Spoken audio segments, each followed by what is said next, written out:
Welcome to the Neurosurgery Podcast. I'm Mike Wang, and I'm here with my co-host, J.P. Kolcun. We are here to discuss all things neurosurgical. Hi, this is J.P. Kolcun, a resident in neurosurgery at Rush University.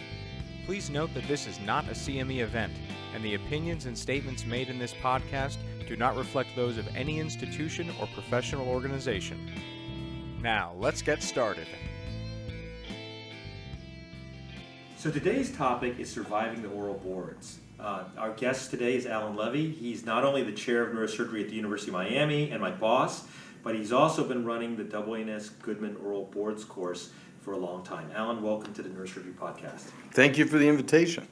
So shameless plug, we are in the midst of oral board season again, and the Goodman course is basically essential for folks getting ready and trying to maximize their odds of getting and passing AANS certification. So tell us a little bit about the history of this course and your involvement in it. Well, the history of the course dates back to 1997, and that's when Dr. Julius Goodman of Indiana developed the concept of case-based learning. He felt that there was a need to help people get through the oral board process. He wanted to make the course interesting and felt that the best way for people to learn is to go through a case-based approach. So he approached eventually the AANS and said, give me your support in moving forward with this, and I'll make it a successful endeavor. And so the first course was in 1997. I think there was about 35 people who took the course and maybe 11 faculty. Fast forward to 2019, and there's usually about 150 or 160 people who take the course and about 35 faculty. Wow. Wow, and then before the course, how did people get ready for this?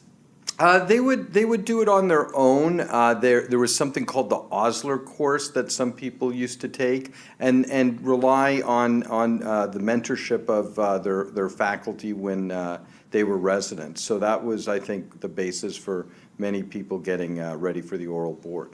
I mean, I can think back to when I took the exam, and I think that anybody who's gone through this preparation process has it like burned on their brain, and I still remember that. The Weston Galleria Mall, I think it was. Absolutely. And, the people were just traumatized. I mean, these badass neurosurgeons are like, literally crying. And, you take the course, right? It's like 3 days, the Goodman course. And then you sit around and wait for exam. And my exam was on Friday. So I was there for like 2 extra days just waiting and like shopping in the mall and spent a ton of money there. And then I'd hear back from my buddies on the Wednesday and Thursday saying, wow, you're not going to believe what they asked me. And you're just getting like triggered and traumatized. And by the time Friday came, I was like so over it. And that was like, that was really hard. And I hear there's like a new exam format that people are even more anxious about. Can you tell us about what that is? So yeah, definitely. There's no doubt that the whole process is anxiety provoking. You're right, and the value of the course stems from being able to get in there and see over 200 questions over the 3-day process. Answer them yourself, watch your colleagues answer them, and it just sort of gets you into the rhythm of the oral board process. You took the exam probably 15 or so years ago. That was when it was back in Houston. Now it's moved to Phoenix. And it's, again, still done twice a year. But the process has changed somewhat, and that started in 2017. It used to be that people would have a 3-hour exam, 2 examiners per hour, and it used to be cranial, spine, and other. Each hour was 60 minutes, and you typically answer 6 questions. As of 2017, the exam has now become completely standardized. Everybody gets asked the same question, and so the examiners come to the exam with the questions given to them. The first hour is in general neurosurgery with a tendency to be questions that you would see if you were on call for the emergency department. And that could include an epidural abscess in the spine or intracranial hemorrhage, et cetera. And then in the second hour, you let the AANS know whether you are a generalist, and if you are, then you'll get a second hour of general neurosurgery questions. And if you are a specialist, as in spine or endovascular, that second hour will be a more focused questioning in your area of practice or expertise. And the people asking you questions will be specialists in your area. So in spine, you will have highly regarded, nationally acclaimed spine surgeons asking you questions. And then finally in the third hour, which is really making it quite different than when you took the exam, Mike, is that it is basically a case-based defense of your cases that you accrued in your first year of practice. In fact, your first 125 cases are submitted to the AANS through something called POST, and those cases are then reviewed by AANS examiners, and they end up selecting 10 for you to defend, and you basically defend 5 of those cases during a 45-minute process in your third hour. That sounds like hell. Mine is 10 years away. I'm already worried. So, but they tell you the 10 cases, right? Like they tell you the 10 cases. Yeah, they tell you which 10 that you will be potentially asked, and then you defend 5. Wow. So do you think under this, like, is this harder than it used to be or easier? Like, I mean, it's different, obviously. It's different. I tell you, how do you measure hard or easy? One way of doing it is looking at the failure rate. So the first time that they changed the exam in the spring of 2017, the failure rate went up to about 21% from its typical 15%. It's now gone through 5 iterations. We're now in 2019, and the failure rate's gone down to about the 15% rate again. So I would say it's the failure rate's the same, even though the exam is new. And the process of getting ready is similar. I think that one of the pushes for changing the exam is that the AANS really wants you to prepare for questions that are real life, things that you are likely to see in your practice. I think that some people felt that in the previous iteration that you'd be asked questions that you would never really take care of. And so this is part of the reason they want to do it real life, but they also want to... So less brachial plexus is what you're saying. Less brachial plexus, but that doesn't mean you're not responsible for peripheral nerve. So it wouldn't be unheard of that you might get a radial nerve laceration that came through the ER, and you'd have to be prepared to take care of it.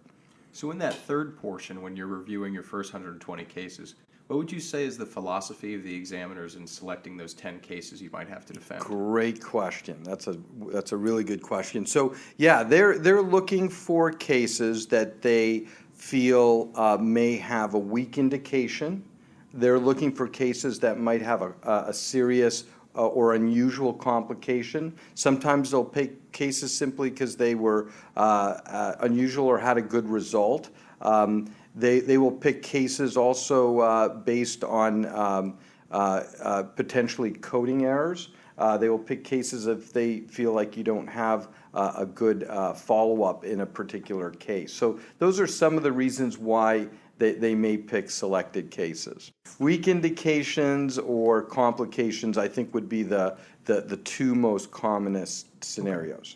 Well, I know people are real anxious about this. Any change, of course, brings anxiety on something as important as this. But, I remember when I trained under Steve Giannotta, he would tell us these stories when he was head of AANS about people who, I think there was like an attempted suicide and like crazy stuff when people didn't show up for their exam. And just this is back in, I think, in the 1980s, right? And I know your perspective is a little bit different. You have a different view of these folks because you get to see them in 3 days before the exam, right? Right. And so you must see all kinds of the examiners, they get the sanitized person all done up in a suit. You get to see like the person in preparation, right? Right.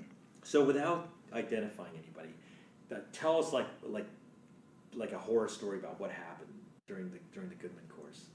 A horror story about what happened during the Goodman course. There hasn't been that many horror stories.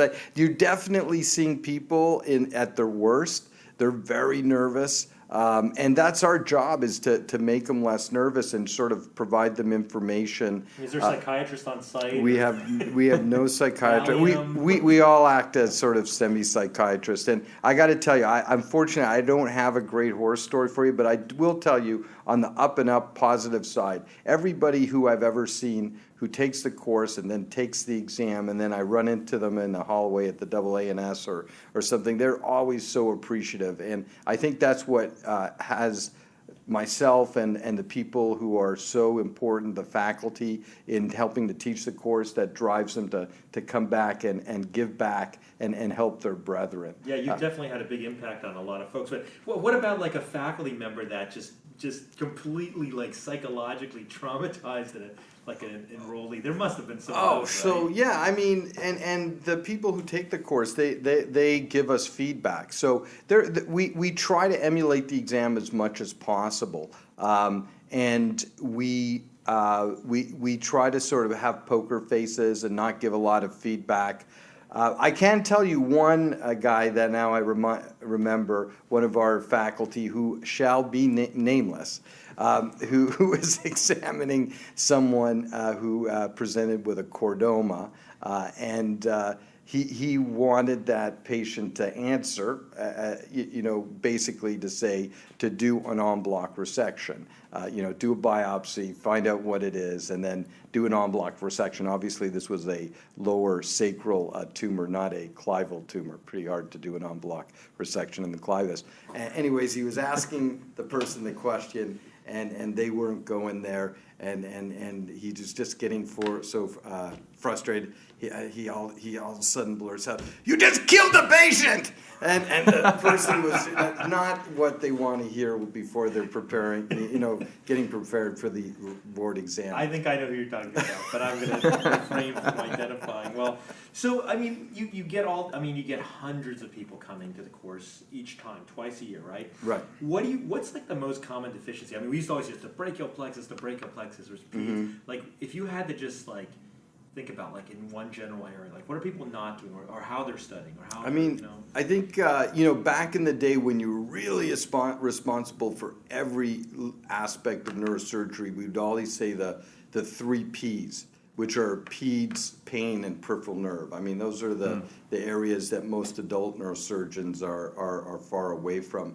But the way that the new exam is, it's really tailored to be what you would see in daily practice, or if you're covering the ER or doing a locum. So that is, I think, a bit less of an issue than it was in the past. Is there like an area that people are always prepared in? They should just not focus on that. Like 99% of people are good at this, and so just don't even bother. No, I would say no. I think that you need to cover all gamuts. But I think one of the things that I don't know if everybody realizes is one is knowledge base, and it's good to be prepared in a general way for this exam. But what really the strength of the course is that you come and you get your style. You get the way you feel comfortable in answering questions. And again, senior colleagues and how they do it, you may pick up aspects of how they answer questions. So that's really half the battle. It's like developing a systematic way of answering these questions. So it's content, but also style. And so that's, again, what you can get from the course. Is there any reason to take this course, if you're not getting ready for boards? Like, do you see people like emeritus professor of neurosurgery coming to hang out and refresh? Well, I think it's a great idea for a great way to learn. And we occasionally will see people take the course 3 or 4 times before the exam. That's probably a little excessive. Certainly people who fail come back and take the course. And we've occasionally had chief residents come just, again, to get a feeling for what they're going to be responsible for. I think it's a great way to learn neurosurgery and the current concept. So at some point, I would love to see this generalized to senior or chief residents, or possibly as a way of maintaining competence. Now, just for the audience members who've never done it, this is an exam that there actually are wrong answers on, right? So, I'm shameless plug. You've written a great book. what's it called? It's called the Goodman Oral Board book, I think. Goodman Oral Board. It's good, like good reading, right? Good. It seems I have a copy. It seems like it's really really helpful. I would encourage people to go out and buy it and take a look at it. Yeah. Find it on Amazon, anywhere you get books. Amazon, or if you come and take the course, we give you a copy free. Okay, so I'm going to ask you for some advice that is going to come up, but I'm sure it's sensitive. It's sensitive. So let's say that I have just failed the oral boards. Right. Okay, so I failed, and what should I do? Like, I mean, I'm sure you must get like emails and phone calls every 6 months from a set of people that are like, hey, Allan, what do I do now? Dr. Levi, what do I do? Well, I mean, the first thing is to regroup, know that you're in good company, that 15% of the people who take the exam actually fail, so it happens. And the next step would be to try to figure out why you failed. Was it because of your knowledge base in the hour 1 or hour 2? And if so, then it would be a matter of studying more in that area. I've had people who have failed and have told me it was on the recent version was based on their cases. And so how they got that, I don't know if they got that from just saying, oh, I just got the feeling that was the problem. Obviously, the examiners know because they convene during the exam and they discuss candidates who are on the edge. So that there is usually a defined reason. So it's either hour 1 or hour 2 or your cases. Early versions of the revised exam, there was a little bit higher failure rate based on your own cases. So if it's hour 1 or hour 2, it's a matter of sort of preparing more in those areas, whether general or your focused practice. If it's hour 3, which is your own cases, you do have an opportunity to resubmit new cases. Okay, because I was going to say, you give the same cases again and again, you're going to get the same response, right? So you have that. You have opportunity to do both. You can go based on your prior cases, but if it doesn't seem like that's fixable, there is an opportunity to resubmit new cases. Now, let me just add that neither you nor I, and I don't think you're able to, right, because it's conflict, to represent the AANS, right? We're talking just as people who have some knowledge about it. So I'm glad you brought that up. We've always kept a distance from the AANS. In fact, anybody who does the exam as an oral board examiner through the AANS cannot participate in the course for about 5 years. When we do the course, we've been in touch with the AANS, and they would like us not to have the candidates present the cases that they will be defending. Oh, so I can't bring my cases to you and you say, Allan, how do you sanitize this for me? Correct. It looks really bad. Correct. So we keep a arm's length distance. At the same time, we can definitely provide value in preparing you for hour 1 and hour 2. And in our third day of the course, we actually have case-based defenses, but not of cases that people are bringing to the oral board exam. Who does that? Like, do I pretend as a faculty member to do a really lousy job of something and then get up there and defend myself? Or? Funny you ask. So about a year or so ago, we said, let's do that. Let's have the faculty defend their cases. And it turns out that a lot of the faculty are several years from taking the exam, and the people taking the course felt that wasn't really a good example of how people get burnt on the oral board. So since that time, what we've done is we've taken people who are recent graduates who have just sort of passed the oral board exam, have real life experience that's maybe only 6 or 12 months old, and have them defend their cases. And that was felt to be a more accurate representation of how it works. But they all passed, right? So maybe they didn't have any cases that would look really bad, right? Well, I mean, can't you have faculty that failed and wouldn't they have shed more light on They probably would. Again, we may go to that at some point as this new version becomes more established. But certainly, I think that everyone who goes there, it's not a breeze. They're going to ask you questions. They're going to make you feel uncomfortable.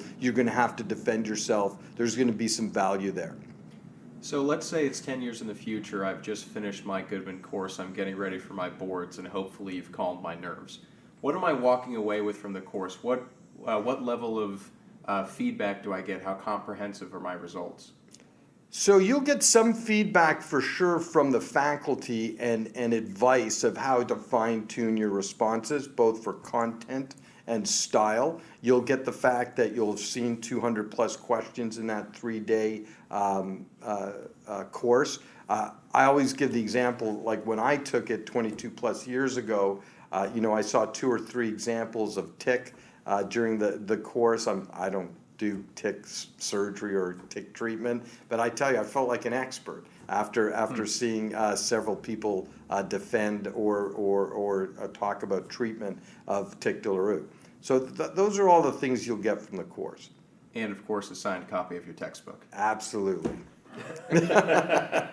That's great, Allan. This is really helpful. I think my nerves are certainly calmed, and I hope many of our listeners getting ready for this will be very happy to hear all this great news from you. So I always like to end this by asking you something that might educate our audience, in like a fact or factoid, something that's interesting, maybe neurosurgically relevant that you could share with the listeners.